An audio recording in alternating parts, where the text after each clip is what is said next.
Nephilim in the tomb of Amphipolis of Greece. New elements that show one thing it definitely is not is a tomb. Well, let's remember that Alexander the Great, this is at the time the Amphipolis tomb was built supposedly. Alexander the Great, about 330 BC, his chroniclers told that he even went into the Taklamakan desert, meaning that desert you can go into but nobody comes out alive, it's so deadly. He lost a third of his warriors there, over 10,000 of them. But he wanted to go there in order to meet up with a UFO, and an extraterrestrial Atlantean was supposed to land there and give Alexander the Great a very, very important advanced technology, something like a lightning rod of Zeus type of a weapon. And a copy of that is found in one of the Himalayan Buddhist temples in the Himalayas. Now, Alexander the Great was known concerning what he did with the Nephilim that he found on his conquests. The ones he didn't kill and do away with, he called them the abominable races because they were like half man, half creature, like half man, half snake, half man, half horse. Some of them had their heads in the middle of their torsos, weird things like that. And the ones they couldn't do away with, he threw into pits, covered the pits with certain metals, closed the pit openings with metals, and built pyramids over.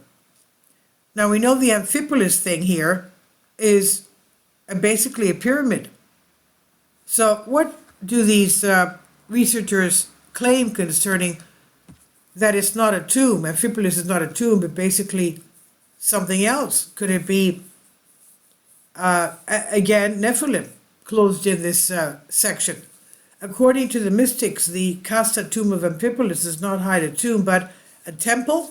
The imaginative scenarios that want Amphipolis to be the sacred site of the priesthood that arrived with spaceships Talaton in 25,000 BC, in which liturgies were performed in favor of a deity associated with the sun.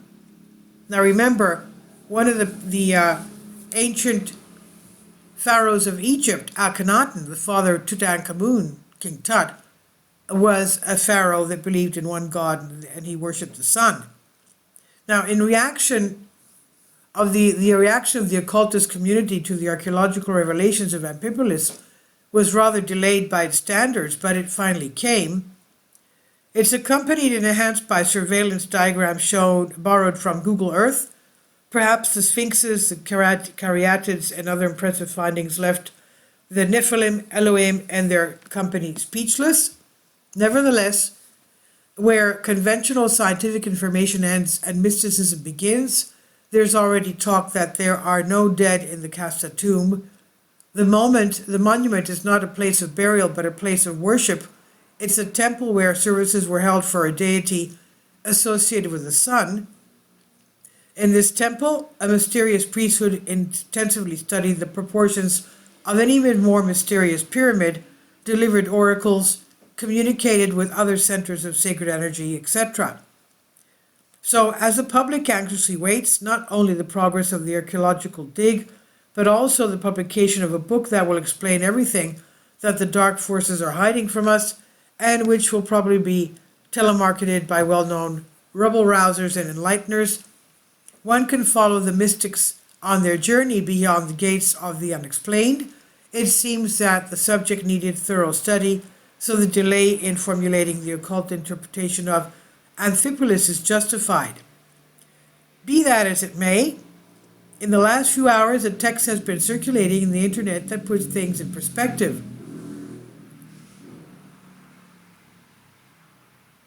The so-called Pyramid of Amphipolis, Hill 133, the so-called Pyramid of Amphipolis, Hill 133, the journey into the unknown begins, and the reader immediately gets a taste of what awaits him.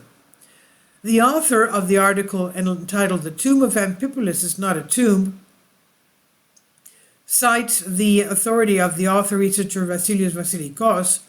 According to the many years of research and its findings, numerous gifts and archaeological evidence that confirm his theory, in 25,000 BC, a spaceship named Talaton landed on top of Mount Taygetus, that's just not far from Sparta, which is shaped like a perfect pyramid.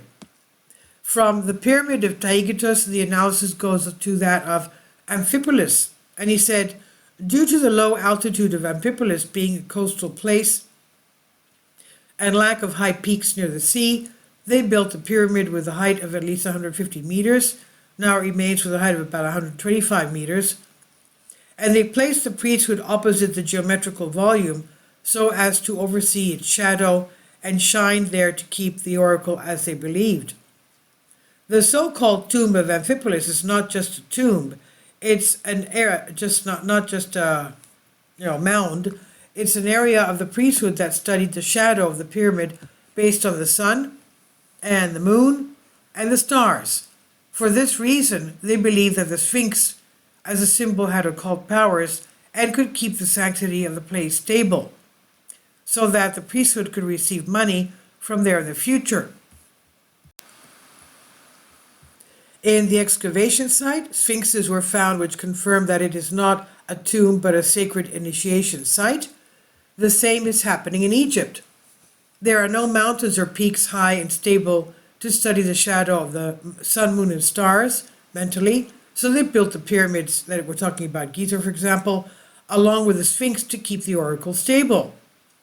Of course, to document the theory of priesthood, pyramids, sacrifices, etc., the text is accompanied by the well-known triangles that connect the sacramental centers on Google Earth maps, even if there is the impression that the triangles were first drawn with Amphipolis as one of their vertices, and then Mount Olympus, Samothrace, etc., were added, the occult analysis is clear.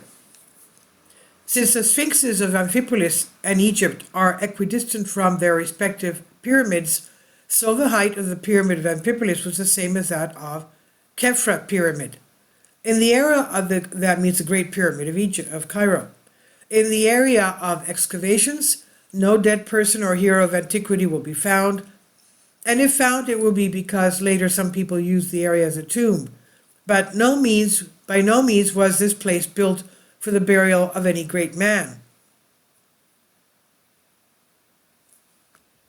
But it's dedicated to the sun god, not ours, but Basiliscus. The basilisk, from mythological point of view, was one of the worst monsters ever created by human imagination. West view of the so-called Pyramid of Amphipolis of Hill 133. Astronomically, however, it is the brightest star of the constellation of Leo, Leo A, with the Latin name Regulus. The name Basiliscus means little king, and arose from the belief that the particular star ruled celestial affairs. Basilisk is a triple star with two dim companions forming a double system. It is a star that is aligned perpendicular with the sanctuary of Amphipolis. That is why we meet the mighty and majestic lion that was taken from its place and has been erected for decades in the wrong place.